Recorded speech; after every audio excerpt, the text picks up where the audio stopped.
My name is Aram, and my pronouns are he, him. I'm the writer and producer of the Dungeons & Dragons podcast, God's Fall. My name's Dylan. My pronouns are he, they, and I'm a physicist from Canada. Welcome to Kill Every Monster.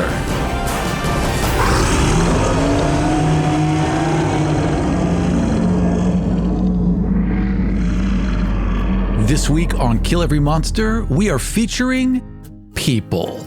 The Monster Manual never describes people, despite the fact that they're the primary antagonist in nearly all stories. Instead, we're presented with a series of arbitrary stat blocks that roughly fill the tropes of individuals you may interact with on a fantasy adventure. Well, how are you? Come in. Get in and be quick about it. You're letting all the heat out. We are joined by Haley Whipjack and Gus Rachels. Haley is an educator, podcaster, and passionate fan of making fun things. They are co-host, GM, and player on TTRPG actual play podcast Unprepared Casters, while also pursuing creative projects on her TikTok and YouTube channels. Gus Rachels is a multidisciplinary artist with a fascination for games and game design.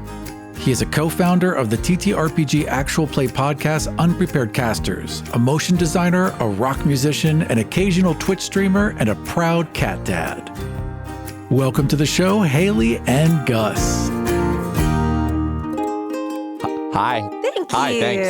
Hey. This is our first two-person guest show. You can't separate I was going to us. say It would be a crime. Legally. At this point, we have morphed enough that, I think you could say that not yet the first two-person episode. Yeah. I like to say the same thing about Dylan and I. We've just worked into a team that you can't separate, that you always have to ask on together. And I like to dream about dying. I was thinking earlier today about how to pitch this for people who know Aram and Dylan and don't know me and Haley. A good way to pitch me and Haley is that we're like Aram and Dylan if they were younger, had some of their traits swapped, and they got along. And liked each other. Right? If they were babies who were friends. What if Aram and Dylan, but joy? And we are what if Haley and Gus, but just resentment? You guys are the Muppet Baby versions of us, is what you're saying. There you go. Absolutely. There it is. That's a much more succinct way of putting it. Yeah.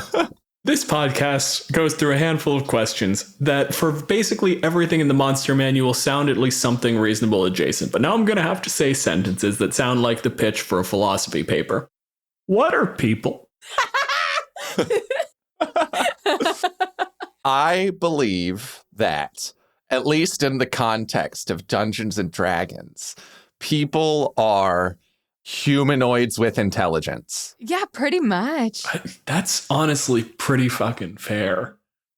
Stat-wise, really, the threshold for being a quote-unquote person is that you're uninteresting without class levels. The only thing I would say on that is in a lot of fiction, humans are represented by having the most potential.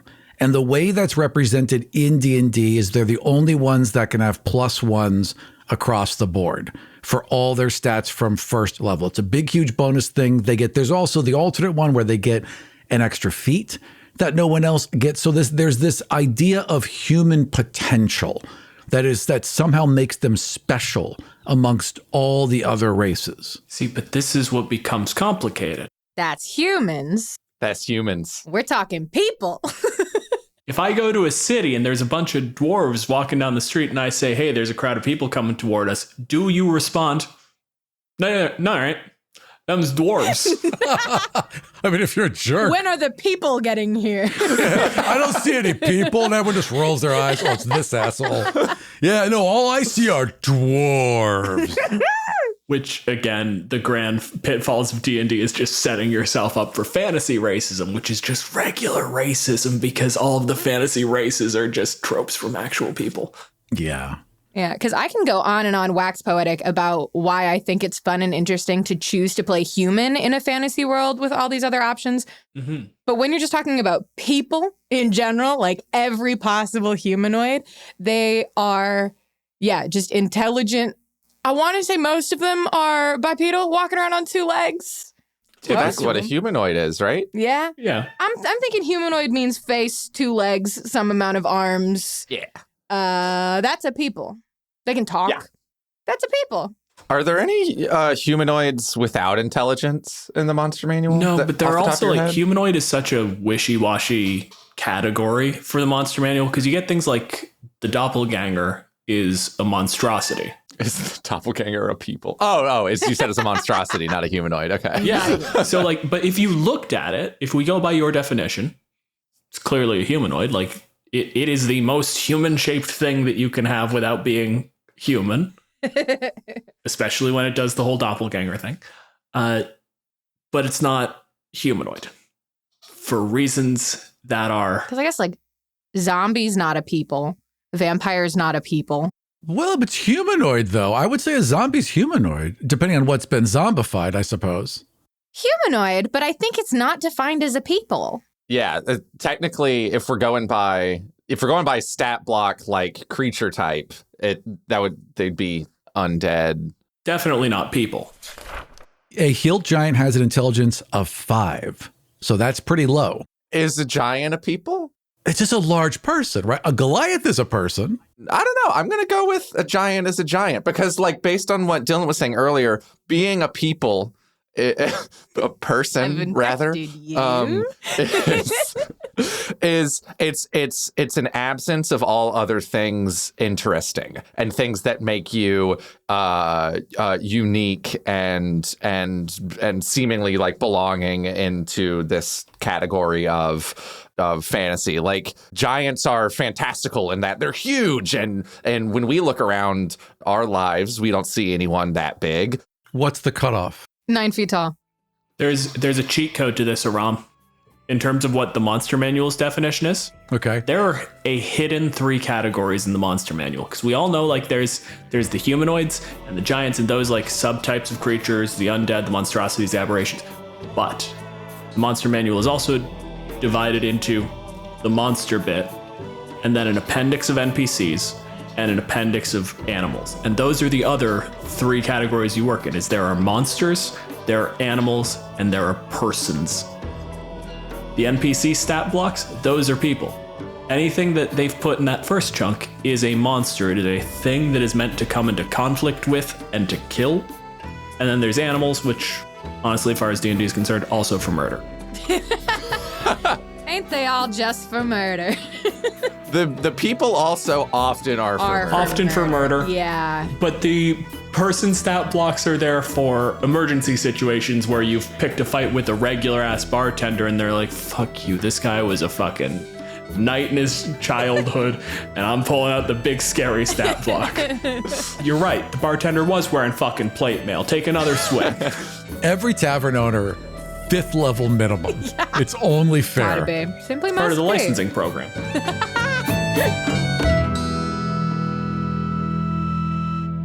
In your guys' games, would you say monsters are more often the enemy or people are more often the enemy? Personally, it's people. Sometimes it's the really high level people. I love me the Archmage stat block modified for my needs. I've always found it more interesting to engage the players when the bad guys are people. Sometimes they're working with monsters or around monsters, but it's a lot more narratively interesting to me when the bad guy can just be like, so here's what I'm thinking. Here's what's happening. Here's the structures that I am taking advantage of. Then just like, you walked into a forest and you made the big cat angry. Uh-oh. Uh-oh. Rawr. Yeah, same answer, same reason. Good job, Haley. Thanks, guys. Yeah. Well, that's the thing. Like the monsters tend to be obstructions. They get in your way. They're a thing you run into in the adventure. But even when they wind up being the actual nemesis, the big bad, list off the monsters you expect to be the big bad. Hags are great for that. Dragons are great for that. Giants are great for that. You start listing things that are, again, stand-in people. Like a dragon is just personifying greed and making it powerful enough to actually be a threat. But it is a CEO. That's why Shadowrun put them in front of the corporations. The hags are just witches Except they were like, well, they pointed out that it's kind of misogynist to murder women for being magical. So these magic women are monsters. These ones are evil and they're eat ugly. This one's anti-Semitic and has horns. Now it's for murder. I think that another reason why people good bad guys, it's a lot easier to get someone to get to that level of hatred against a villain when you can give that villain human traits that we all know and recognize in the real world. Like there are people out there in the world that we hate because they're bad and they do bad things, and we know what that looks like and we know what that feels like. And being able to translate that into D&D, it's much more, it hits a lot closer to home to have a person as a bad guy than it does to have a giant or a big forest cat. Big cat. I mean, you can make it a monster if you give it tentacles. Forest cat with tentacles, standard D&D monster. There you go. Very true. Now you don't have to feel bad about poachers. My NPCs follow that logic exactly. I'm like, I'm going to find something that's going to make them killable. Something about them where you're like, you know what? It's okay if you die, asshole. And that's just, you just got to find that one thing. Yeah. I'm really good at it. No comment. And why do you think that is, Ram? I think what it is that I'm such a good person that the reflection is so clear. It's such a black and white parallel that I'm quite easily able to reach across the aisle into the darkness. And since Dylan kind of resides like half in, half out, he can confirm. So anyway, I've been sitting here like quietly going over in my head, even like the various arcs of Unprepared Casters. That's our show. Which is a great show that you should all listen to. Especially Arc 11, which is objectively the most handsome arc. I did a good job. You did a really good job. You did a phenomenal job. I was so fucking happy with that arc. Especially considering what a fucking handful we all were. I go through the list in my head, and nearly every arc, even when the final fight, is nominally a monster. Let's take Arc 4 as our example. Final fight was a flame skull. That's the most vague spoiler I can give. No context for that. But that is also a guy. Yeah. He broke. He did bad. Not supposed to be on fire in the top bit, and also there's supposed to be bits under it. But other than that, it's a guy. I'm going to beep this, but our arc ended with a that was the fight. It was just You don't even need to remove this. The enemy was capitalism, which is made of people. If you want your main conflict to be against any sort of recognizable structure that your players will instinctively fight against, that's all people, babe. It's people all the way down. I used a lot more monsters early on in my DMing career. And then eventually you start to realize, like I said, the dragons are just stand-ins for, corporate greed and consolidation. The mind flayers are a colonialist force, You can just go through all of your list of your standard sort of canonical hell. They have a fucking line for that one. Hell is other people. I was just about to say that. I know literature or wherever that comes from. Maybe a philosophy? I don't know. I think it's from a play. A smart person who's probably dead by now said that. You think it's Shakespeare? Wait. No, hell is other people is got to be from a play. Oh, that's not Shakespeare. That doesn't have any sort of fucking rhythm to it. I want it to be, though. I do want it to be that. Like I said, we normally walk through a handful of questions that sound ridiculous, but I still have to ask them. Are people monsters? I love this question. Fucking sometimes. I think people are monsters as much as a lot of other creatures you've talked about. Fucking sometimes. I just listened to the Nothic episode. Which, for the record, was a people, still kind of a people. Was a people, right? So, like, a lot of these things are or were people, but they just maintained a piece of being a people that we do not appreciate and we don't want them to have. And that's sort of all they've taken on. But, like, that doesn't mean things are irredeemable or not interesting. People have the capacity to be monsters, and it's what makes them interesting and what makes them fun to play and be your bad guys. And it's also more interesting that they have the capacity to not be monsters. One of the things we talk about whenever we talk about this question, and we're not talking about this specific episode, is I draw that sort of continuum from like people where you make a choice, right? You can't paint people with the same brush. You can't say humanity is evil, but a human could be evil. You can't say dogs are evil, because even if a dog's chewing your leg off, it's just running on instinct. Like, it's not a coherent choice. And then there's a space in between that where it's an active choice of malice that is inherent to it. And that's where monsters live to me. But that's what makes villains who are people so fucking scary, because they have that ability to look at all of the choices in front of them, all the things they could be, and to see the dog chewing someone's leg off and going like, no, yeah, that's reasonable. That's what I'm going to do with my day. How can I optimize this? Yeah.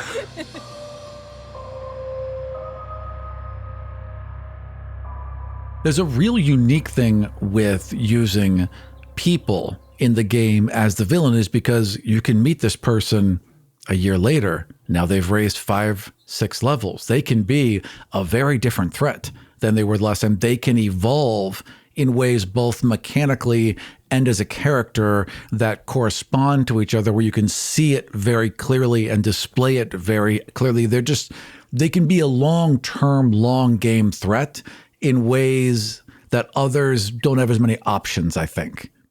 In the case of a dragon, you would have to move on to the next age category for a dragon to increase in threat mechanically.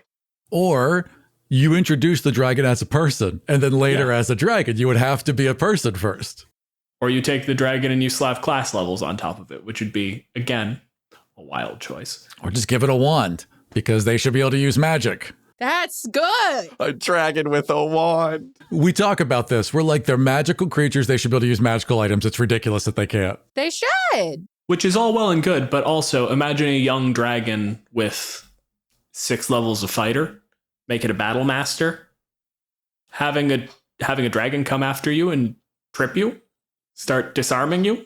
It has to be a dragon that was kicked out of dragon society and has to have hidden as a human. What dragon society? There's Dragon Society. The Dragon Society, Dylan. No, there isn't. There's Higher Dragon Society. Of course there is. They see themselves and nothing else. It'd be like, here's all of our land on top of where everything else is that we just ignore because we're dragons. We've talked about this. Dragons are poorly constructed in all of the fantasy worlds because, like, how do you have enough dragons to have a dragon society? The most you've got is a dragon club. You got one every 20 miles. A small dragon sect. A dragon book club. We've got a little podcast society right here, the 4 of us. It can be whatever size you want it to be. You need 9 for a council, and then you're all good. Done. Society made. Now what, Dylan? I've said it before and I'll say it again. I have been wrong about everything ever. All of my choices have been bad. All of Arc 11 in Unprepared Casters, the villain was capitalism. The bad thing was people who made choices. But also, if you met any of those individual people, maybe they're not necessarily monsters. They're just folks going about their day to day, right? But at the same time, you going about your day continues on this system that is going to do a huge amount of damage. You can talk about the same thing in any sort of fantasy world where, okay, the way we're going to solve this is we're going to kill the evil king. Okay. And then someone takes over. Like, what did you actually... Oh, you shit, there's a new one. Oh, God. A new evil king just took right over. What did you actually do? In a way that you can't really do with monsters, unless, I mean, arguably, if it's an ecology problem, kill one owl bear, next ones just grow up more owl bears. Yeah, one's just waiting to take over his turf. Yeah. That's exactly the point, though, is like it doesn't function in the same way that like a system sustains itself using people. Yeah, you can't kill a king. You have to blow up a castle. You have to fucking change the world. And again, that's something that you can really only do in a campaign with people as your underpinning. Even if it's something like, oh, the Council of Dragons is taken over. And we have fucking sick.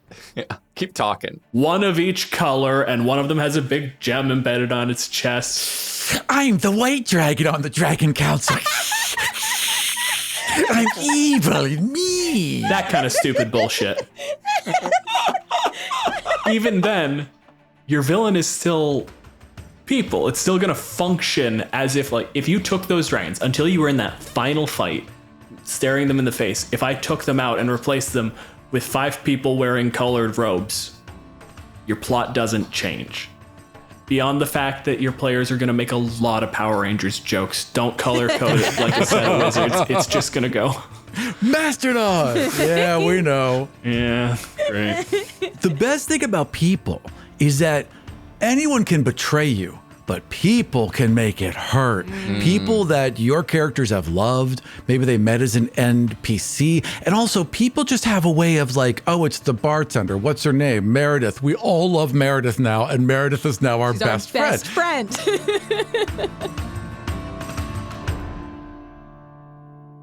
How would you change how people work in 5th edition Dungeons and Dragons? I've got answers for this one. Yeah, I know you do. People are so integral to making a good Dungeons and Dragons game. NPCs are part of the foundation of a campaign. People oftentimes make the best, most interesting, visceral villains. And yet the options for NPCs are so lacking. In the book, you get like chapter upon chapter upon chapter of all these different monsters, and the NPCs are an afterthought. I have run into time and time again DMing, wanting to make NPCs, trying to find stat blocks for them, and finding the same old shit over and over again. At this point, it boggles my mind that there hasn't been like an NPC expansion book that's come out. Just there's not enough. There's so little out there. There's not enough. Or at the very least, give us classes that are not about combat. Give us classes that are about society and wealth and even religion that aren't about combat, that aren't about fighting. Give us NPCs that can evolve and get stronger, or at least like here is an entry-level merchant, an average merchant, and a very experienced merchant. That would be fantastic. That would be awesome. At the end of the day, balance is a lie. Like, nothing is balanced because there are parts of the game that are completely orthogonal to each other. If you have a character that is very, very good at diplomacy and a character that's very, very good at fighting, they might be quote unquote balanced in that both players have the same amount of ability to impact the plot in the long term. But in any given scenario, one of them is the powerful one. And every NPC stat block is built to be some level of powerful in combat, which means that when you're left sitting there, it's the thing that people love about D&D is you see it over and over again. D&D is just a combat engine. That is all that there are rules for. And you hit the NPCs and you're like, okay, how does the king behave? And you look and you're like, well, he has multi-attack.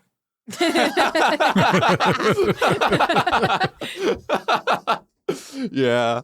It ends up just being a roleplay thing more than a mechanics thing where you just fill in the blanks with roleplay. But for people who are just starting out or for, parties who demand hard numbers, it would be really helpful to have some extra stats in there. And even maybe to have a system of like, in addition to like low, medium, high, right? Maybe NPCs can have like a boon and burden system where like they have one good thing they can do and maybe one bad thing. Like maybe the bartender is actually a really good fighter, but after 3 rounds, he gets winded because he's old and out of shape. That kind of thing, just to give it a little bit of flavor. It's cool as hell. Yeah. The background abilities.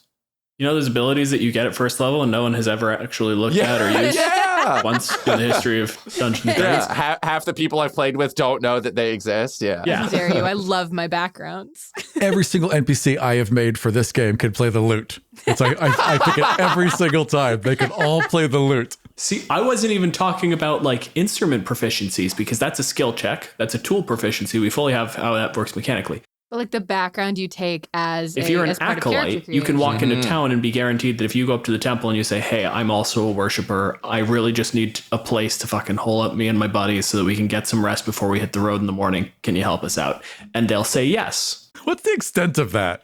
Could you just walk into like an evil temple of like all like of all the monsters and be like, hi guys. This is something that we put onto things as a generally Christian society. That idea of monotheism being applied to a polytheistic world, not even a polytheistic religion, a place where objectively true there are gods of a whole bunch of things.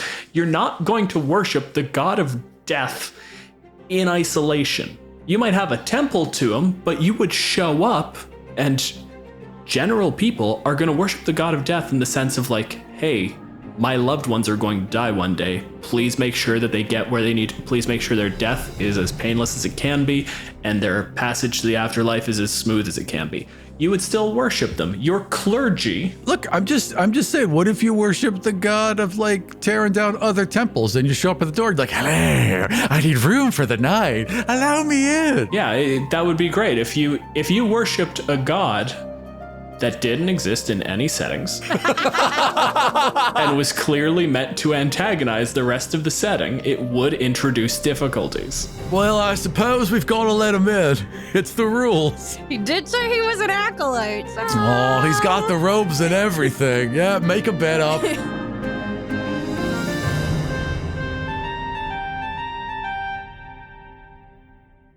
If you have NPCs and you stop worrying about like giving them multi-attack and making sure their stat bonuses are as high as possible and going like, oh, well, this one has to have at least 15 hit dice because we want to make sure he has a +9 persuasion, which means his fucking charisma bonus is X amount and his proficiency has to be this high, so he has to have this many levels. Right. Start giving them abilities like that. Stuff where it's like, oh no, if you go and speak to the king mechanically has the ability that he can request basically any material goods the kingdom has access to, as long as it does not put a strain on the rest of the kingdom. And the king should have lair actions. The king should have lair actions. The king has a lair. A king should have lair actions. This is the first thing you've said that's been reasonable. If a king is sitting on their throne, they should have a big charisma boost. That's not a lair action. That's not what a lair action is, but I agree with it. But also, they should have lair action. Also, the king should be able to push a button and make the room spin around. I was about to say, give me what a king's lair action should be. Yeah. There's a button on the end, where the cup holder would be on the throne, but they don't have cup holders because it's fantasy time. Yeah, where a cup holder normally goes on a throne. They've got cups. Maybe there is a king with a cup holder. Who knows? It's fantasy. They didn't make it. They got a big button instead. I was going to say just things like being able to call the guards. Yeah, see, there we go. Like summoning. Summon the guards. Like a summoning mechanic. That, you already know the king can summon guards. Speaking of calling the guards, I got another gripe. with 5e. Tell me about it. Why? Wait, Speak up. Give us better swarm mechanics, especially when it comes to people. Absolutely. Oh my God. When I was DMing Arc 8, I had to do a lot of, there was a potential for a lot of swarms of guards and commoners for the finale combat. And first of all, swarm of guards, swarm of commoners does not exist. So I had to find like homebrew stuff and modify it. Even with like commoners, which have the nothingest stat block ever, there is and should be strength in numbers. And a mob of people is a scary, scary thing. And there's just no good way to handle that mechanically. There's just waiting until one of them rolls a 16 and higher. That's all it is. Just waiting. And it's not as exciting and it doesn't really represent what a mob would do. No, but what you can do, the way I like to run mobs for my games when I do shit like this, is if I have, say, 5 commoners, it has 20 hit points. I think commoners, Gus, we were talking about this like a second ago. Commoners have 4. That's right. So a swarm of 5 people deals, 5d6 damage with clubs. If they hit, you just consolidate it into a single roll. And as long as more than half the hit points are there, you give it advantage on the roll to represent not wanting to roll 5 times. Yeah. And statistically, it'll all come out fucking fine. Deals a whole lot of damage when it hits, and it deals no damage when it doesn't. Chill out. The numbers are going to crunch all right. You give them advantage. When it drops down, you're less swarmed, so they have a regular attack roll. And you just start dropping dice off of their attacks as they go down. It's got 20 hit points. Well, when it hits fucking 16 hit points, it deals 4d6.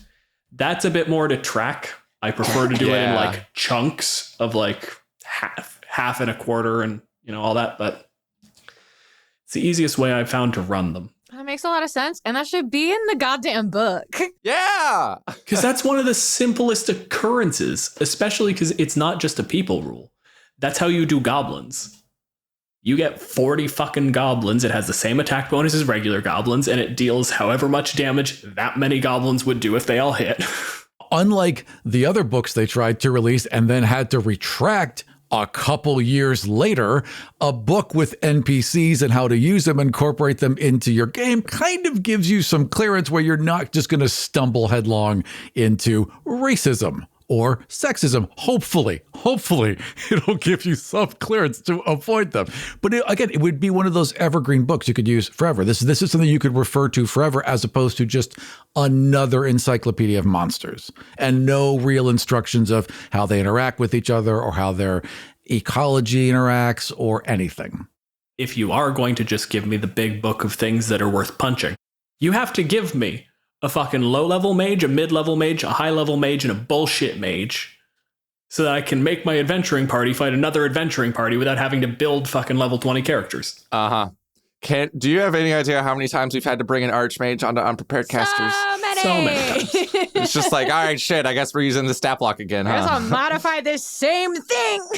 I oftentimes see a debate that like bounces around different D&D circles, which is a debate centering around if we were to give ourselves statistics, D&D statistics, how would those be represented? And there is a certain faction of people in this argument that seemed to, if I were a person who believed this, I would say, okay, everyone in here is a commoner. We're not adventurers. We don't have any special abilities. We all have +0s to every single stat. And me, the actual person with my opinions, thinks that that's bullshit. What I truly think it is that I think that the concept of a commoner has poisoned the minds of these people.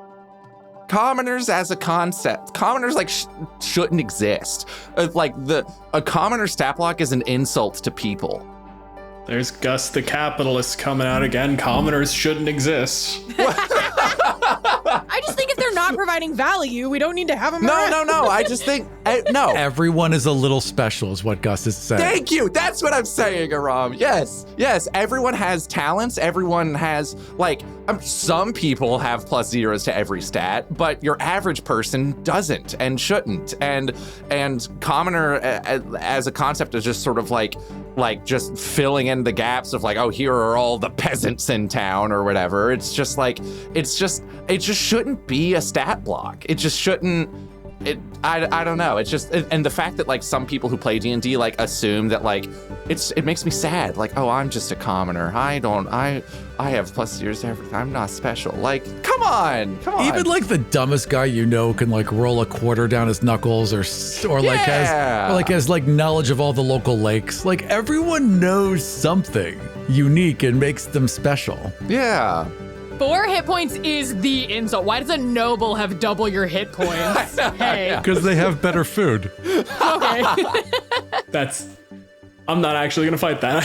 This is the second time you said something reasonable today. Good work. But no, the standard deviation on that roll is 3. If you're going to be within 1 standard deviation, that's 60% of the population is going to be within ±3. You're going to have stats that are going to fluctuate. Yeah, meeting someone who actually has a 16 charisma is going to be a fucking aberration. You'll remember them. Yeah, the reason this whole commoner conversation keeps coming up is because the commoner being 10s down the line is a statistical average that does not actually represent how each individual within society would actually look. We would all have bonuses, we'd all have a couple of negatives, but it wouldn't be 10 straight down the line.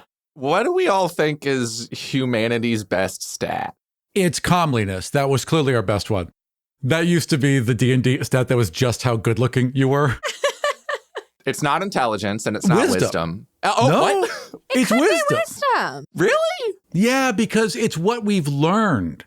It's our collective wisdom. Sometimes I think we haven't learned all that much. I'm not saying we're good at it, but I'm saying that. No, you are. That was the question. Oh, what are we best at? Not Yeah. what is our best. I'm sorry. I interpret it as like, what is our most noble thing? And you're like, what do we do the best? No, I meant if you average out every person on Earth, what's the best stat? Strength. Strength? Strength. The best thing humanity does is flex their strength. Humans are persistence predators, though, which would put that into constitution. I was going to say charisma, probably. Hold on. I think he's right. In a shocking turn of events. You think Aram's right? I know. I'm fucking pissed off about it too. Like, constitution is relatively immutable from birth, right? Like, so statistically, if that's the average, it's just going to be average. If you're talking about intelligence, that's hugely limited by class. Same sort of thing with both wisdom and charisma. Charisma is also fucking impossible to quantify, so let's not even get into that bullshit. Any person, given time and nutrition, can suddenly become incredibly strong. If you were going to just take a time average, people tend to be as smart as they are at like 18 and not change that much because most people don't pursue any form of education past that point. Your wisdom, honestly, let's be honest, humanity should have a -2 to that one flat out. We're not clever. But then strength, like I said, if everyone's average starting point is 10 and most people really sort of flutter around just not particularly strong, but then your average is going to get boosted by a bunch of dudes who are like, I'm going to make it my life to pick up the heaviest thing I can. I want to make it so that if someone points at that and goes, I bet no one could lift that, I can show up and be like, I bet I could. If you gave me enough food, a trainer, and 6 months, I could be a strength 14 almost, even with my arthritis, right? But there's no way I would get 4 points smarter in that same period of time. You can make the same argument for dexterity, though, right? In that exact same vein. I wouldn't get 4 points more agile. There's no way. I think you're 100% right, Haley. You could make the same sort of case for dexterity. How many people do you know that train it? You can't advance in dexterity nearly as fast as you can strength. Oh, not as fast, but I'm even going to make the more fundamental argument of how many people are training dexterity. Every dancer, every martial artist. Yeah, a lot of people. They tried to get me good at it in high school. I wasn't. Every gymnast. Okay, so think about how fucking specified those classes are, as opposed to if you go to the university, just like down the street from where I live, and you pick out a random dude from the crowd and you ask him, hey, do you go to the gym? Yes. Do you stretch regularly? Do you practice your cardio? Are you making sure you can jump real high? It's like, no, I'm lifting. No, dude, I do biceps and chest. That's it, man. Biceps and chest. Legs are gay. If someone says leg day, I hit them with a fucking dumbbell, all right? Gay gym's over there. Go to your leg gym. I think the answer is charisma. I think especially in the 21st century, in the age of social media, the amount of people that we interact with has expanded massively in recent years. We talk to more people. We have learned more about what ticks certain people off, how to get your way. Like, a lot of the internet is just manipulation, and that's charisma. Is how do I say the right thing to get what I want? And I think the internet has trained millions and millions and millions of people to get way better at that. I think that's a very strong argument. I'm going to issue a quick counterpoint. Average internet comment. I mean, yeah, fair. Like, this is a situation where a bunch of people have also entered a negative reinforcement loop where, like, they think being the biggest asshole lets them win. So while some people are becoming increasingly charismatic, and even in a negative way where they're becoming increasingly deceitful and better at lying, there are also a lot of people who are just becoming trolls and pursuing an actively negative charisma. Well, and they're getting better and better at facilitating the reactions that they're hoping for. Like, they're just getting better at picking the things that other people, like, they're reading society and figuring out what exactly is going to bother somebody trying to get positive attention, or somebody who's putting themselves out there. What is going to get under their entire skin? That's charisma, baby. That's charisma, baby. That is an ugly and awful point that is accurate. Gus is right, because every single person knows exactly how to be interviewed. We've all been trained on it. We have all evolved that ability to know how to talk to a person on camera and be properly interviewed in a way that's not off-putting. we've all got that down. That's actually really, again, things that are weirdly true. Because Aram, I know you used to work in journalism. Haley, you're a teacher. Gus, you do some sort of advertising thing. But as far as I know, you don't talk to people. As little as I can. Yeah. Yeah. The three of us that aren't actual like media guy over there, we've done podcasts for what? Like all of us 2 years, 3 years? Yeah, about there. And immediately when this recording started, we went from fucking chaotic rambling to this semi-structured, like, coherent watching for whose turn it is to speak. Like, and we're not even actually like paid to do this. Like, this isn't my job. I'm a physicist. I mentioned it at the top. And all the people who aren't on podcasts have been trained to do the same thing by Zoom by the past 2.5 years that we've just been doing this. Or just by, like, I work with kids, right? You know how many kids, what is the main thing kids right now want to be when they grow up? It's YouTubers. It's influencers. They're mimicking the behaviors that they're seeing, which are these, like, seeking validation, putting your best foot forward, putting on that face when the tripod gets set up. Like, that's how they play. They're mimicking what they're seeing and what they want to be, which I'm not saying that as the kids are being poisoned. It's just a societal thing. Yeah, it's just what's popular. It's what they're seeing. Yeah. It's the same way like how kids wanted to be movie stars, right? But now they're like training themselves up on seeing everyday people doing it that same way. Right, without all the same barriers, without this idea that I gotta make it to California or whatever, right? They can just get their hands on a laptop and a webcam, YouTube views, or not even that, just a phone. If they can get their dad's phone for half an hour and install a secret TikTok account, which I know they do. Yeah, they do. You ever pointed a phone camera at a child? They'll drop everything to everything. Everything. They will stop what they're doing and they'll situate themselves up nice and they'll smile and they'll flash you a peace sign. It's the best. My niece is just old enough now where I was able to talk to her because she was like, yeah, my mom was showing me this video from when I was young. And I was like, you're like one of the first generations where every single day of your life will be represented by a photo or a video or a piece of text. You're going to be able to encapsulate the entirety of your life from the moment you were born until whenever you decide to look back on it. And she gave me this look of like, I think wasn't fear, but was definite concern. Because she's like, oh, Uncle Aram always makes me think of fucked up things.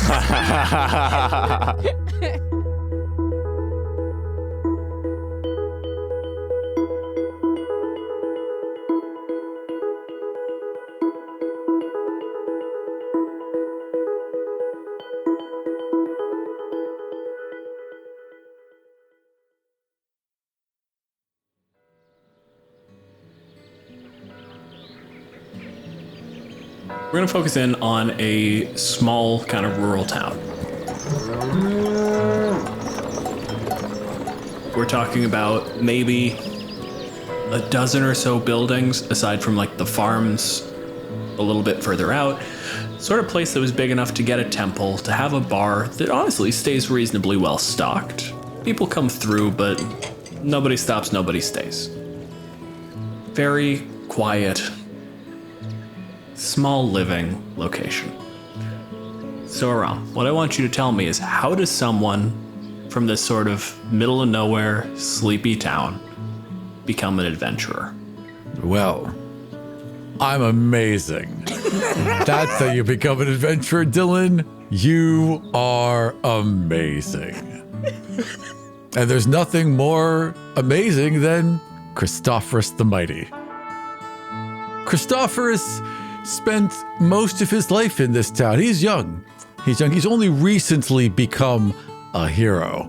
Up until then, Christophorus was on what we like to call a hero's journey, and has returned now triumphant, securing himself as a hero of these lands, because the people need to know, Dylan, what a hero they've raised. Can I just check in? Are you speaking in character? Is this character going to speak in third person the whole time? Because I'm never sure with you if it's Aram talking or... Dylan, I'm clearly presenting a situation and introducing them. If I was actually in character, you would know it. That was the same voice, right? There was a bit more panache just at the end. Yes. A little more. All right, fine. Sat up a little straighter. Yeah. So tell me about the first adventure you went on before you kind of came back victorious. To be fair, it wasn't initially an adventure. It was more a business proposal. An equal business proposal where there was a businessman in town who had a lot of goods that needed to be protected. And so in order to protect those goods, he entered into an equal partnership with me as protector of those goods. And I traveled with him and defended our caravan. So a mercenary, got it, cool. A defender of goods. A champion of goods. And I put the good in goods and services. Hey.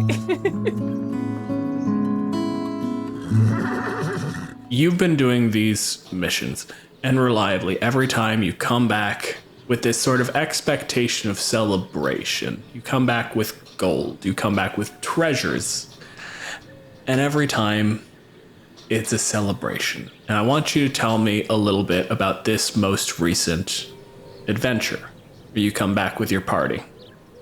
There were a group of goblins, not too far from us, caused a little bit of trouble, had to have a good talking to. They were so impressed with me, they gave me this stick. And it's this beautiful hand-carved walking stick with all these painted symbols on it and this faint glow of magic. And this stick always warns me of a little bit of danger. Now, they didn't quite fault with it, quite so easily. There had to be a lot of bargaining, but they recognized just how important I am, and clearly I should have this. I think it belonged to the village elder or something of an heirloom, but clearly they knew this would form a friendship between our peoples. I'm more of a diplomat, really, is how I see myself. That's nice. Gus. Hi. Haley. Hi. What can you tell me about, what was it, Christopherson? Christophorus the Mighty. Christophorus the Mighty. What can I tell you about him? Well, he was a very interesting child. Everyone knew him. I wouldn't say he was friends with my boys, but they grew up together. Yeah, it's what, is a friend someone who will, shove you in a puddle to see how big the splash is? Technically, one of us was having fun. So the amount of fun that was being had, was it in the positive, was it in the negative? Who's to say? Yeah, in a small place like this, anybody in your age group is a friend. And even people who aren't in your age group. I had disagreements with the kid, but he's still part of our community and he's part of what we have going here. And I didn't mind, sharing resources after most of his triumphs or whatever it is he was doing. They've gotten a little bit out of hand recently. Look, a friendship is like being a captain. Hey, I'll let you know when I'm talking to you, bud. It's just like being a captain. Some people are the captain, some people are the ship. Okay, cool. Not the crew. I'll let you know when the camera's pointing your way. You get out of the room while other people are in the confessional, all right, buddy? Yes. Sorry, I'll close the door. I don't know if he's been doing pirate stuff lately or something. He's been talking a lot about boats and oceans, and we do not live near a sea. But I mostly get what he's talking about. You've received word of a recent triumph was a good word for it. A recent victory that Christophorus had. I always send a bard. It was a message. It was certainly fucking delivered. The bard basically came into the center of town and did not wait for people to assemble, just immediately began singing at the top of his fucking lungs about a barbaric tribe of goblins that posed a threat, that was planning an invasion, and everybody had their moment of, I guess I did hear that there were some goblins nearby. Okay. I just want to know what made you draw the line. He comes back after every single, to be generous, adventure. And every time you have let him into town, open arms, what is it that made the difference? Why is this time different? Because last time was poor timing. A lot of them are poor timing. We have to really take care of ourselves here. We have limited resources. It's never like a great time for him to show up and be like, I need everything you have. I need all the poultices and the potions. And also, I picked up 4 new people who need places to sleep. But last time, the bard was sent in the middle of a kind of nasty bout of sickness that the town was experiencing. And we have pretty limited healing capacity. So when he came in, bleeding and became the loud, most urgent problem, I had to help him. And then Susanna, the tavern wench's girl, died. And it was a huge emotional toll. And he didn't even apologize. He just went back off on the next thing. And that's where we come back. It's Christophorus coming up the road. The bard has arrived. The bard has told the tale. And the town is assembled to greet you. Up near the front, you can see the cleric, the priest who runs the temple, who you know fairly well. You can see his boys flanked either side. Hello, boys.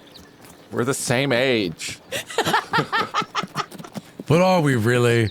Are you truly men yet? Soon you might be. Ha ha ha. Hello, people. And there is a stone-faced reaction. The goblins, right? Trust me, it was quite amazing. I let myself down off my horse, pat a few of them on the shoulder. You should have seen it. It was 14 against 1, but somehow I prevailed. You came into town with like a kind of like younger looking, like a wizard.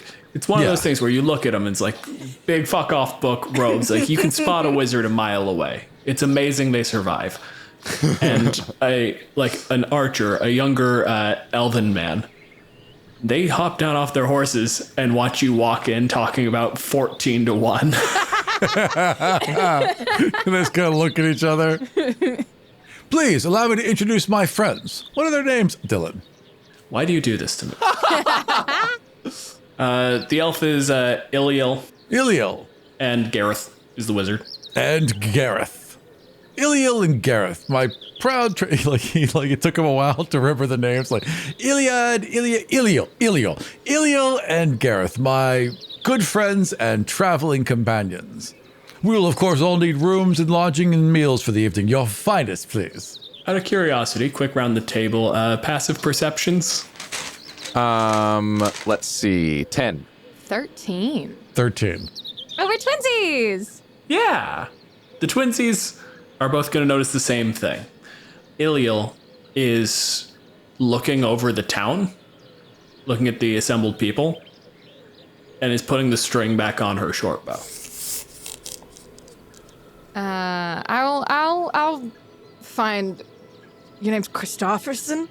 Christophorus. Christophorus. Yes, See, please. yeah, no. Take what feels like a semi-reasonable name, if a little bit, and then fuck it up a silly, little and bit? then just make it Greek for no reason. Christophorus, yes. Christophorus. That is me. That is my name. You, of course, knew him growing up as Chris. Yeah. But now he's Christophorus, yeah. Do you want to know mine and Gus' characters' names, I guess, since we're already here? Yeah. I'm Lyle. I'm the, elder town priest. And my twin boys. Yes, I am Kyle and Lyle Jr. I am the dear Lyle's pair of bandit sons. And all the family I have left in the world. That's right. We've strayed a little far from, the light, but, we still love our pops and, we want to do right by him. Maybe in adulthood we can make up for all of the disappointments that we've created. I knew they'd never go too far, you know. And I always knew now, they'd come back. now that Pops is here to take a stand, we're right there with him. Hell yeah. Kyle like puts a hand on your shoulder and like gently like pushes you forward. Yeah. I do want to, Christophorus, you're like in the crowd with us, yes? Yeah. I will just put Amongst my people. Yes. I'll put a very fatherly hand on your shoulder. Son, turn around and find somewhere else to stay. And he would like look at you for a moment. There'd be like silence. And then he would just burst out laughing. You're like, oh, it is so good to be home. He wasn't joking. And he would just like walk over to you. And he would kind of lean down a bit. Hey, Lyle. So good to see you again. I'm not sure what game is being played right now, but it'd be a real shame to embarrass me in front of my friends. Gareth has a very, casting is not something that happens at, speaking volume. So you hear that voice, we shouldn't be here. And I would turn and look at Gareth, and then I will immediately look back towards Lyle and trip attack him. Which one? Me or Haley? I assume you, since you... Me? To Junior. Yeah. Yeah, you can just call him Junior from now on, yeah. I am going to use my staff to sweep the legs out from under Lyle Jr. Okay, make an attack roll. You're gonna hurt my boy. All right. You're gonna hurt my I'm boy going to- right in front of me. I am Constantly spending... hurting your boy. I am spending a superiority dice, and I am rolling to hit. And that is going to be a 14 plus 4 is 18. That hits. Okay, so I am doing non-lethal damage. I am not Great trying news. to do anything but basically sweep the leg. I am trying to exert my power. So the staff is going to do, I'm just using it one-handed. That's still 6 points of damage as I Fucking ouch. roughly, again, non-lethal. Superiority die. Oh, and my superiority Oh. die? Oh, jeez. That doesn't Kill my add boy. damage. Yes, Yes, it does. Battlemaster attacks always have a superiority die on top of the move. When you hit with your weapon attack, you can expend one superiority die to add the total to the damage roll. There it is. Yeah, you see how that part of the sentence was the thing we were saying? Right. I missed that part. All right. Well, I'm trying not to kill him, but hang on. Oh, 1. Okay, so only 1 more point of damage, so 7 total. Cool. Yeah. So, Junior, who is, trying to, support his dad, stand up to a lifelong, bully, really. Legs get swept out from under him.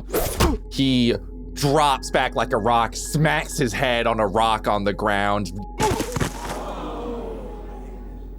lets out a yelp of pain. You can see, the shine of blood where he hit his head. My boy. You see the entire town respond.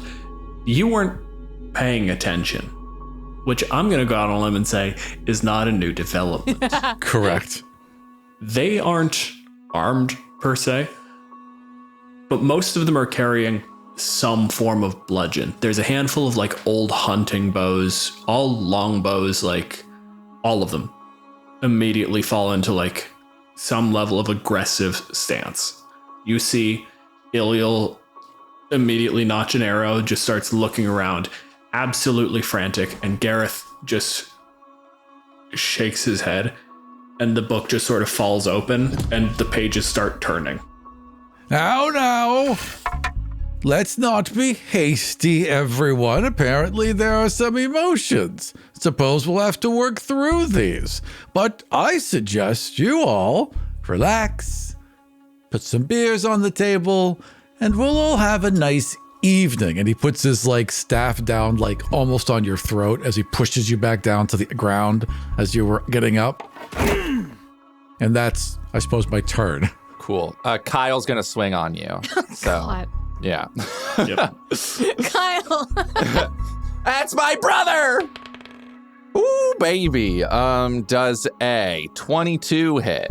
22 will definitely hit. Great. Are people a monster, we asked. Well, this one. We're the people in this scenario. But which one's the monster? Okay, give me 1 second. This is a fancy weapon, so I'm making sure I understand what exactly it is it can do. It's a shotgun. 3 slashing damage. Just a heads up, that damage cannot be healed. It cannot be healed, but it depends if it hits me or not because I am spending a reaction and a superiority dice to parry you. Oh, shit. Oh. Well, fuck off. When another creature damages you with a melee attack, you can use your reaction and expend 1 superiority dice to reduce the damage by the number you roll plus 3. This is a die 8, which is going to be 6 plus 3 is 9. So I've spent 2 superiority dice and I've taken no damage. The staff that I used to slam your brother down, at the last minute, I swing it around and block you as that weapon comes for the back of my neck. And now there's just this eye as I turn my head and you know you're next. One of the people out of the crowd starts to move and just an arrow hits the ground by their feet. And Iliel's like, we don't need to get this any more dramatic than it already is. Gareth starts looking through. I still have second level slots left. I could Scorching Ray a couple of them. And Iliel's just like, we are not killing anyone we don't need to. Right, Chris? He's just been staring at the brothers, like going, back from Lyle to Kyle. And then he just nods slowly and he's not putting his weapon down, but he takes it off the other brother's throat. There's, of course, no need for any of you to get hurt. Junior stands up. I will. I also have a big staff. I lean on it for support. My joints are going. Aram, you wouldn't. Yeah, I wouldn't be able to relate. That was out of pocket. I appreciate it. He's old. His joints are failing. He's no longer valuable to society. He's basically already dead. He's filled with crags like Mars. But I take this thick, gnarled staff and I use it to sort of bat my boys kind of just up the shins to try and knock them back. And just lean myself in front of you, and the staff starts to spark up a little bit of blue energy from the bottom. Son, if this town has outgrown you the way you are acting as though it has, you can find somewhere else to stay the night. He turns and looks you right in the eye, and he gets real close. This town is mine, not yours. But if you want to challenge me, I'm just fine with that. You and I, first blood. I score, you set up the damn bar. You score, the 3 of us walk away. There is a lot more here to answer for than what you have just done to my boys. There is more to answer for than you inconveniencing us for the night. You hit me, you knock my boys down again, and the whole town is coming after the 3 of you. And a lot of innocent people are going to get hurt. Rom, roll me insight. Okay. I have a +3 on insight, and I rolled an 18, so that is 21. You hear Lyle lay out, basically that this is not, it's not today that is the problem. And you look over your shoulder, and you see your adventuring party shirk back. There's a moment where, Iliel shifts position, and it's the bow going, the arrow's knocked, it's still drawn just a little bit, but it's not pointed at anyone anymore, and it's a little looser. And you see Gareth clock that and start looking a little bit back and forth. That arcane crackle at his fingers seems to be dissipating, but they're still there. So, this is all your decision then. Murmur through the crowd. He turns to Gareth. Fine. Burn the inn. Roll me your choice. Actually, no, not your choice. Fuck you. Roll me intimidate. That's absolutely not a persuade check. Jesus, that is a 19 plus 1 is 20. You see the hesitation. You see the full flinch when you give that command. You see Iliel's eyes go wide, and you see Gareth, like, take a second. And then the hand starts to glow again. He starts chanting words that no one in town understands. And that glow starts to take on this reddish, glowing hue. Rom, make me a flat charisma. 4 plus 1 is 5. Iliel punches him in the throat.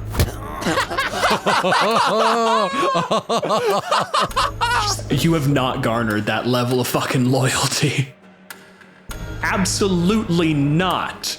And like when he staggers back, she puts an arrow through the, like half the book into the ground, just pins it in place. Like, what are you doing? And he just storms over, gets right in their face. We are taking control.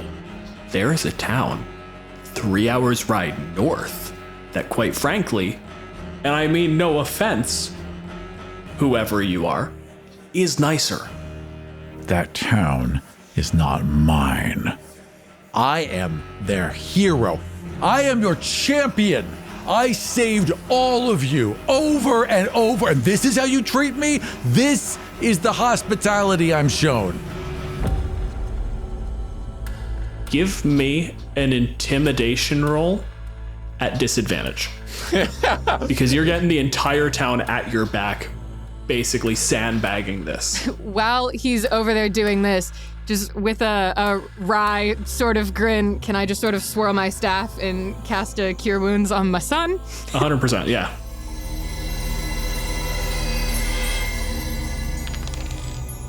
Hey, my son, you can take 6 hit points back. Yay!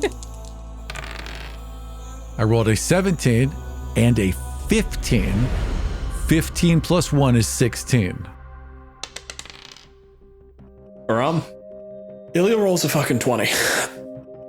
You come down, you are bearing down like this is my town. And she comes forward, looks over your shoulder. No, it isn't. She looks down and goes, don't fucking cast that spell. She walks back towards the horse. You watch her plant the end of the bow, just kind of flex it, and she pulls the string off. She's mounting back up. Fine, go! Go! You're always worthless anyway. I don't need you. I never did need you. And he turns back towards Lyle, and he points his staff at Lyle. He's like, this is your fault. You did this. You tricked them with your magic. What tricks have you ever known me to pull? I've known you your entire life, son. I wish I was the one acting out of character. Here's what he's gonna do. He sees you, he sees your power, he sees that staff that's been glowing. He's gonna try and knock that staff out of your hands. So he's gonna try and disarm you. I'm gonna spend another superiority dice and go I to believe your last one. Nope, I got 4. Disarm attack. When you hit with a weapon attack, you can expend 1 superiority dice to add it to the damage and to disarm the target if it fails a strength saving throw DC 13. So, first I have to hit. You'll do great, Haley. You're going to roll a 14. What first guy hit me? What if he doesn't even hit me?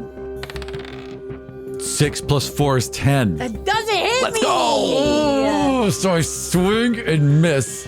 All right. Well, Out of these... pure fury, action surge. Oh. And I swing again.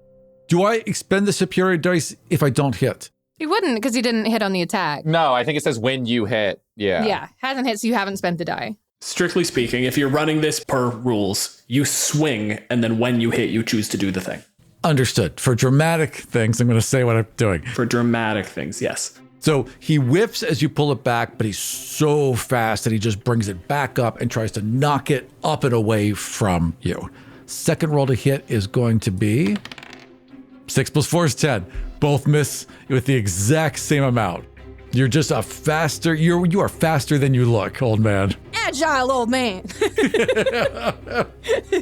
I'm just coming for you. Like the first 2 strikes were for your weapon. You see me shift my stance. You know the next one's coming for your jaw. Okay, roll for initiative. Woo, woo, woo. I have advantage on initiative Why do you have advantage on initiative? because I have a staff of warning. Fair enough. So I have a 19 plus 3 is 22. Okay. Is Gus rolling 1 initiative for the twins, or are the twins Oh, separate that's a initiative? great question. I only rolled one. Give them both 1. Honestly, we just need to know where Aram places. Yeah, and it's around via everyone. Okay, Junior got a 4, and Kyle got an 8. I got 6. As you step back around, as Christophorus Thank you. repositions, falls into an actual fighting stance, Gareth, out of a scroll, wall of fire. Antarula Soli. In his hands, it just incinerates, and that flame falls from his hands, lands at his feet, and surrounds the 5 of you. And what we're gonna do, so that I don't have to worry about him, is we're gonna say that he is concentrating, and you can all fuck off, okay? Yeah. There isn't a wizard here anymore. Bye-bye. And we are in a circle of combat fire. Yeah. All the commoners are gone, and the wizard is gone, and D&D is happening. Listeners, don't fucking tweet at me. In a circle of fire. Once in a while, we hear a shout and some argument from outside the circle, but we are basically isolated in fire. Ill-aimed sling stones go through, and every once in a while, one of them from the wrong side of the circle hits Gareth in the back. It's just like, none of them hit the combatants. We're not worrying about it. Nice. Would anybody like to take issue with that? No. No, I love it. Goddamn right, I'm the DM. Moving on. It's Aram's turn. All right. Then on this first turn, I will swing. I'm going to swing for the dad. I am swinging for Lyle Senior. Ah! That is going to be 15 plus 4 is 19. Will hit There's your hit. the old man in a t-shirt. With both hands gripped on this staff, he swings for your head. God. And gets a 5 plus 2 is 7. Ow! Is anyone surging up from behind me? It's Kyle's call, because I believe he's next in the initiative. Because Yeah. I could do one other thing if that's the case. Well, then I will be. Is it a reaction? Well, again, let me read it just to make sure. I believe it's a bonus action. Because I'm not obligated to tell you what Gus is going to do on his future turns, all right? Polar Master, it basically lets me, You can use the back end of it as a D4 weapon as a bonus action. cinematically. I swung at the dad. One of the kids is surging up behind me. I catch him, and I knew he comes up and swings from behind because he did it last time. So this time I'm ready for him, and I take the back end of that staff and try and catch him across the chin. Okay, make your roll for it. That is going to be a 17 plus 4 is 21, Certainly hits. which is going to do 1d4 plus 2 points of damage. 3 plus 2 is 5 points of damage. And are you doing any maneuvers on this? No, just that. I just struck him. So I've got 1 superior die left. All right. 5 points to 10. Yeah, so Kyle is coming up from behind. Dad, no! And just gets just slashed across the face with the back of your pole arm, grabbing the side of his face, sneers up at you. That'll be the last time, Chris. I think now Kyle's gonna try to hit you with his scimitar. Fuck yeah, Kyle. And Kyle rolled a natural 4. My fucking boy right there. So that's a miss unless your AC is 7. It is not. Haley, can I just have both my twins? Yeah, that's fine. They can move together as friends. All right, cool. Junior's going to pull out a light crossbow and try to get some distance between you swinging this pole wildly, and is going to try to hit you at range. Is this a 14 hit? 14 on the nose. All right. Cool. So that is going to be only 3 damage. Oh, 3 points of damage. Yeah. So it doesn't sink in. It just slices across his arm as he was swinging, and just out of shock, he looks and sees, I assume, Kyle loading the second crossbow, right? This is Junior that's doing the crossbow. And Lyle Jr. loaded the second crossbow. Well, he doesn't get another attack this turn, but he would be. He's absolutely crank ready for it. Yeah. Yes. There's so few spells to look at, and my melee brain is like, It's 1 of 2. I can't take it. Why did we do a role reversal, Haley? What are we doing? I don't know. I picked a caster for some reason, and I don't know why. Would you say that you're not prepared for it? Hey! There we go. The saddest AO. It didn't warrant more than that, honestly. Yeah, seeing you just actively still hurting my beautiful boys, like you've been doing this whole time. I've hit that one a couple times now. You can't leave Kyle alone. Kyle's always a punk. No, he's beautiful. Thanks, Dad. He's had some missteps in his teenage years, but haven't we all? Having this conversation in character. All of his missteps in his teenage years were because of me. Dad, it's your support that makes me want to be better. I know it's never too late for me because you put that belief in my soul. I love you too, Dad. Your mom would be so proud. Oh, God. I miss her.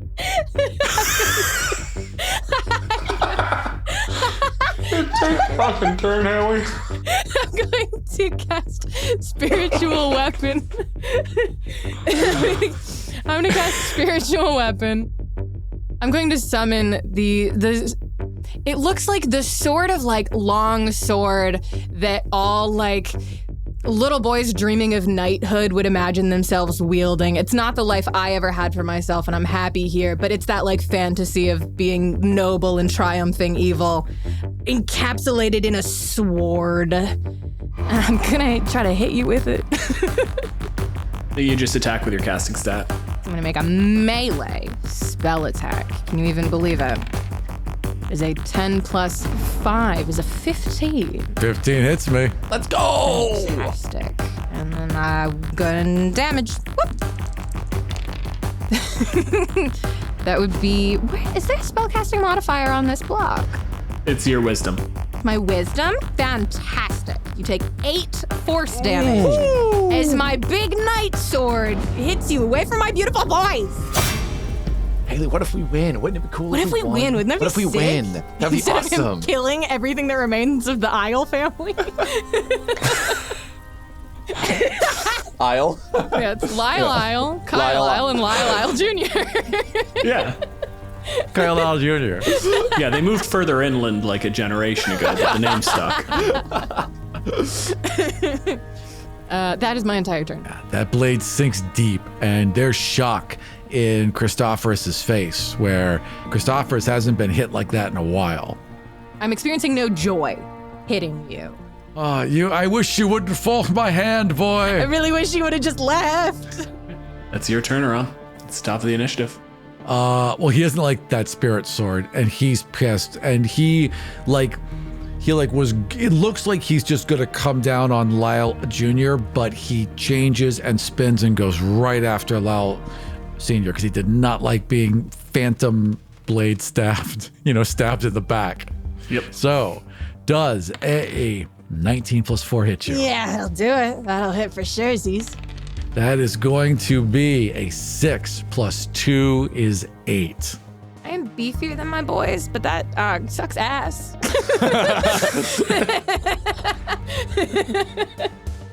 You take that swing, Aram, and there's that little expectation of like a flicker in the blade. You're very confident. It's a very strong hit. You hit hard, and you watch that phantom blade, and you hear just over the din of the flames, it's not a concentration spell.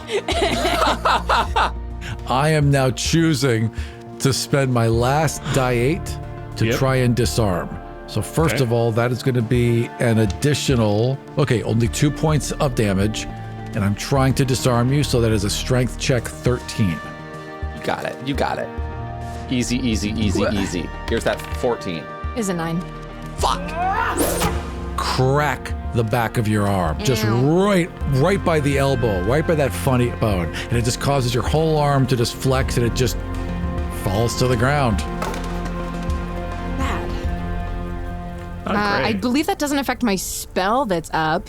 It's just a mean thing that you did to me. Yeah. Is that spell concentration? No. It's That's not what the whisper concentration. in the crowd said. Yeah. That was your wizard letting you know. Oh, that's what that was. Oh, that's funny. Okay, right, gotcha. Yeah, it's a very mean thing you did, and I did take the extra 2 damage, and I am hurt badly. All right, that's the last of my superiority dice. I'm no longer superior. Kyle, Yeah, what's up? your father's been struck. That's right. The staff that he's always used to channel, the smaller miracles that he could manage, on the ground, just batted away. And you can see the asshole who fucking knocked you over when you were a kid, always kicked you when you were down, is now holding this quarterstaff as a full-blown bludgeon standing over your dad. Yeah, well, that's not gonna fucking fly, actually. I think Kyle, this has gone from like trying to stand up to this bully to just like full-blown like nightmare trauma. Yeah. The time for negotiating and trying to speak any sort of reason into Chris, it's not only something that they couldn't do, but it's not even what they want to do at this point. Kyle just Dad, and just going to. It's never gonna stop being funny. How old are my boys? They're distressed. Gonna try to hit you with the scimitar again. Oh my God! I rolled another 4. Did you want to use Lyle as a help action? I could, but Lyle's got his own weapon, and I think I established them pretty far apart. So. Yeah, I'm gonna have Lyle be my crossbow boy and Kyle be my scimitar boy, until you kill one of them. So Lyle's gonna take a shot with a crossbow, and that's only a 12. So a whiff with the scimitar, crossbow goes sailing. Can either of them like use an object interaction to hand Dad his staff back? Absolutely. So what I'm going to say is I want to see you roll me an acrobatics check, because you're going to have to basically move through Christophorus. I hate the fact that that's coming out of my mouth more naturally as I get used to it. You're going to have to basically work around the little prick to get at it. Does that sound fair? Yes, that sounds fair. No one's ever called me little. Since Kyle's closer to the action, I'll have him be doing this acrobatics check. I get a +1 to this, so let's see if I don't roll like shit this time. Oh my God. That's a 6. Yeah, that's... Can the other one try too? The other one is all the fucking way back. So if you want, he can move all the way in and make an attempt. But at that point, your crossbowman is going to be not in crossbow fight. range. Yeah. I mean, listen, I guess Dad could pick up his own damn Dad can also spellcast without the staff. It's just extra magic in the staff. That is true. I think Lyle's gonna keep his distance. Lyle Jr.'s gonna keep his distance. And he Dad has been through a lot in this life, and every single time, just the way that Lyle Jr. has seen his dad, the man who gave him his name, just be able to not only persevere through life's challenges, but do so with grace. He trusts and believes that old Pops is going to make it through this. Well, we'll see where that trust lays when I shove him into the fire. Boy, my turn. Yeah. Yep. Okay, so just before I make my final choice, how are my boys gonna die? How bad are they doing? Kyle, Junior, you healed up Junior earlier. He's looking kind of fine. Kyle definitely took a pretty nasty hit. He's not about to die. You can probably like hold off on healing for a round to speak mechanically. But yeah, they're neither of them are in the danger zone yet, I would say. Haley, just out of curiosity, you're using the priest stat block, yeah? Yes. Okay. Cool. It's the priest stat block, and then I also have a staff of healing. Yep. Is my magic item. Well, it's right there. It's Pick on it the up. ground. Pick it up before Chris can. That's why I always thought disarming was so strange. Just as a tangent, pick it right because you can back knock up. something away and then just pick it back up. This is right there. I mean, free object interaction to boot it. Yeah. That's true. Basically, the cleric stat block is loaded down specifically with like lesser restoration and sanctuary, a bunch of things you would expect a cleric to have. But also the cleric spell list is fucking expansive, and I know that Haley doesn't play clerics. And if this cleric was gearing for a fight, they probably would learn things besides sanctuary. Yeah, there might be some different choices. But I also think that there's something to be said for sticking to the NPC stat block as it is, both for this combat concept. Kaylee's completely right. Part of us is meant to die here. We're not going to die.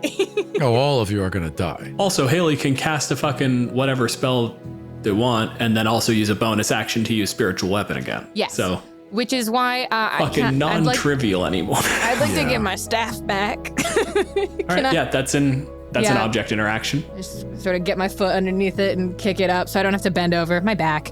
So, you get your staff. And I would like to use it and spend 5 charges to cast Mass Cure Wounds. Oh, damn. Yeah. Does that invoke an attack of opportunity? Why would it? Using the staff. Does No. using a magic Hold on a item second. invoke an attack of opportunity? Why would it do that? I'm not sure about that. Aram, stop trying to know rules. You've never demonstrated any ability for it. Is it true? I can choose up to 6 creatures, but I'm just going to choose 3. And that's me and each of my boys. We're each going to get 16 hit points back. Holy shit! Aram, you know why I know you're wrong? Why is that? Because specifically, Mage Slayer lets you make attacks of opportunity on someone who casts within reach of you. So it cannot by default be the thing. You're right. You're absolutely right. I should have taken Mage Slayer. I thought about it, but I didn't. I took Polar Master instead. Thanks, Dad. Gus is completely right. The only thing that triggers an opportunity attack in 5th edition is motion out of a threatened range. Well, that was a waste of a superiority dice. I'll remember that for next time. It was fancy, though. I liked doing it. It was like neat to show off. And then I will also do my bonus action to have my knightly longsword stab again. Oh, dear. Okay, that might be a problem soon. Oh, don't worry, everything's fine. And at some point you'll apologize and we can all stop fighting. That'll happen. I think it's gonna happen. That's 7 force damage. I'm looking hurt. Haley, I legit think we're winning. I think we're winning and I can't wait for him to apologize. Yeah, this is so gonna be that we sick. can all stop fighting. Haley, do you want to have that mid-combat conversation? Yeah. I think I will. In fact, I'll just have I kick my staff back up, sort of slam it into the ground, and my nature god, divine energy seeps into me and my sons through the earth at our feet. My sword slashes into this boy who I love him, but he's been a problem since the day he was born in this village. And I will say, if you stop now, you can still leave safely. I do not want this to end in any further bloodshed. Okay, I'm fed up. How far is this wall of fire from us? 10 feet. Okay, he's gonna drop his staff and go to grapple you. Ah! Yep, that's a +5 for me And- to grapple. It's gonna be a +0 for me either way. That is going to be a 19. +5 is 24. So it's like higher than a 7? Little bit. Oh, that's so interesting. That's so interesting that you think it's higher than. Well, in normal math, but perhaps you have your own at the math. table if that's how math works. Or That's fair, Dylan. How does math work? which one's higher? Math works good most of the time. Okay, so grapple rules, DM. Yeah. What are they? You win. I'm This is the first time you've ever asked before assuming what the rules were. I'm very proud of you. Yeah, that's beautiful. That's beautiful, actually. I'm seeing the character growth right character before my very own development. eyes. Yeah. You can move with a grappled creature using your movement, and that's it. So I can move with them right now. Yep. Okay. I am going to move them right up to the edge of the fire. Not so they're hurt, but right to where it starts to singe. And I'm going to turn to the others and be like, stand down, or the old man goes in the fire. You can, while you have someone grappled, take a shove action that's an opposed check, and then you can move them back 5 feet. If you don't make that check, you cannot put them into the fire. That is a point where there's going to be too much resistance. You can't just casually move Lyle into the flames. Absolutely. I'm just threatening to. Yeah. Okay. In that case, Gus, is there any chance that the boys are going to stand down at this? I think that the boys will try to like make eye contact with their father, and try to like get any sort of insight from him as to what they should do. Dad. Backlit, illuminated by the fire. I think, Lyle Sr., all you're seeing is just this, like, determined, like, mask. Just like, this is what needs to be done. He is not dropping at this point. This man has hurt both of you. We're not letting him have his way now. Yeah. All right. This is our stand. Not now. Not today. Not ever. Can one of the twins try to do some sort of check to pull Christophorus off of Lyle Sr.? Table of DMs, right? So this is not me making any rulings. I'm just generically up to 5th edition where the grapple rules have been pared down so much that they start leaving holes. Forced movement generally breaks a grapple. Like, so if you teleport someone, it breaks a grapple. If you were to shove someone who is doing the grappling, the assumption is they don't necessarily move as a unit. It's you can use your movement to move the person with you. So if you're just being forced to move, you can't take people with you. Okay. So that's generically how that works. But if we think that's being unreasonable, or if we think that it should be... No, if I'm being forced, it's because I've lost a physical contest anyway, so I let go of the person and therefore was shoved. That does make sense. Cool. Yeah. Okay, so Yeah. I guess then Junior would... I will point out that you do have 2 boys if you wanted to. Junior's not a ranged boy anymore. Twin tag team. Ayo. Haley!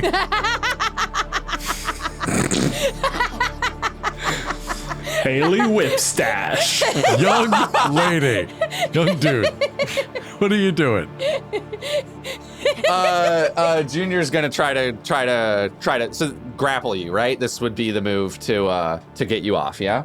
Get him off. Oh, you can do a shove without a grapple, So huh? hot in this ring of fire. Oh my god. The fire.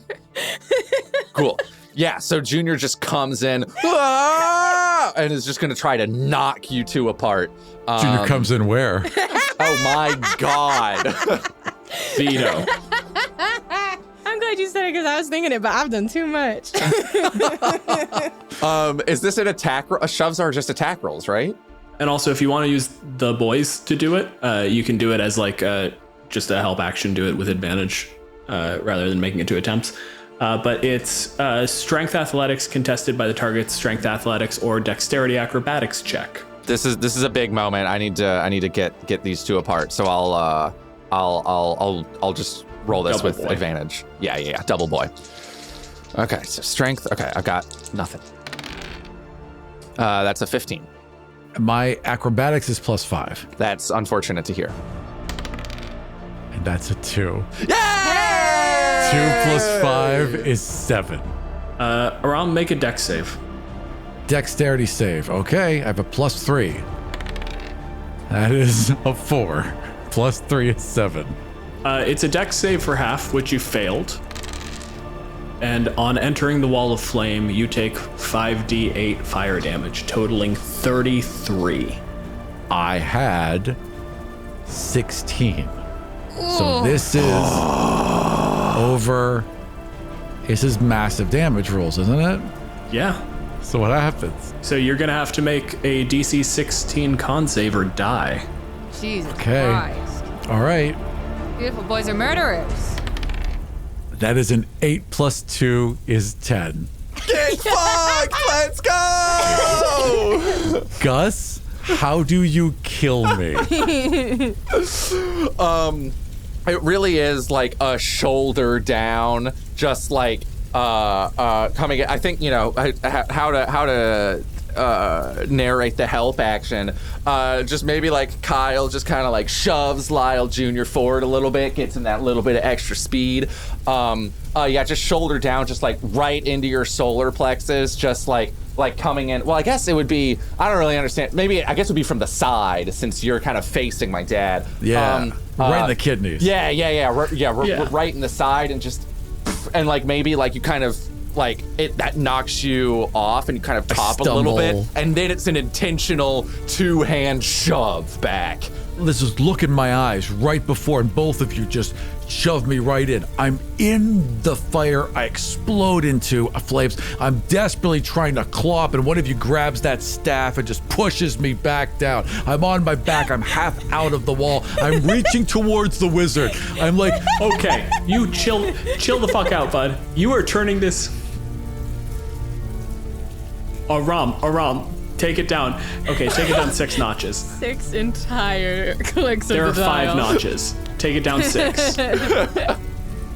You have the moment of shock where you see these two faces just come and just shove you as hard as they can. And it doesn't even process necessarily that you're in motion. The only thought going through your head at the moment is, that's not right. There is a flash of flame. This isn't regular fire. This isn't, oh, something went up in smoke. This is magically concentrated, elemental plane of fire channeled flame. And by the time you hit it, it's just a flicker before you are gone. Gareth feels the surge of energy through the wall, looks back, sees only 3 people, and immediately drops it. The entire town is fucking up in arms. Slings are at the ready. Cudgels that have been held down. People are looking fucking panicked, but the moment they can see the 3 of you and the wizard standing alone, there's a little bit more certainty in the town. Well, I think the first thing that Lyle Sr. does is not addressing the town, is not addressing the wizard. His immediate concern is, are the boys okay? The boys are both have full hit points. physically they're okay. I didn't mean hit points, my love. They just killed a man. Oh, right, for sure. I think the boys both just run to you and just like wrap you up from either side, and they're just like, it's okay, he's gone, it's okay. Son on either side.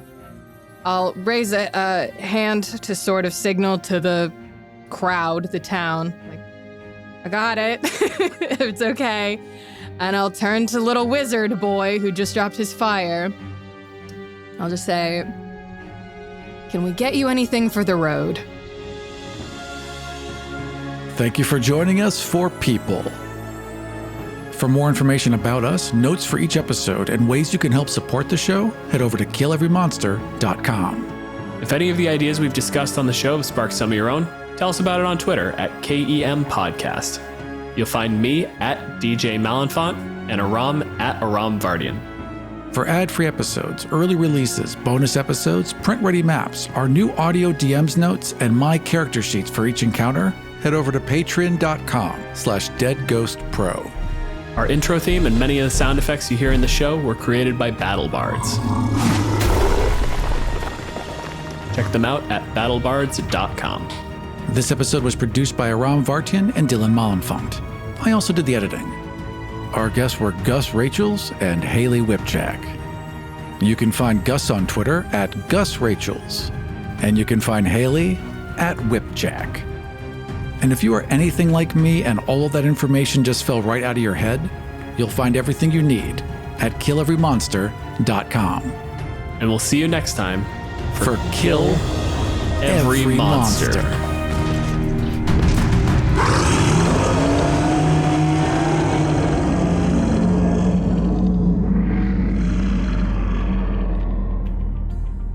Want even more from our People episode? Then head over to patreon.com/deadghostpro and listen to Dylan and I discuss what went into making the People episode and how much we adore Haley and Gus. 90% of why I was okay with letting them do People in the first place, and also having the 4-person recording, because I'm not sure that even with them, I think it came out great. I think they did an amazing job. I'm not sure that I want to do that again. No, it was kind of all around. I mean, it was fun, but it was all around also not fun. Like, I did not enjoy my bastard of a person who had to be so bad because he had to be worse than all the other people. And I did not like playing him. He was just awful. Sign up for a free 7-day trial at patreon.com/deadghostpro and see all the exclusive content we have to offer.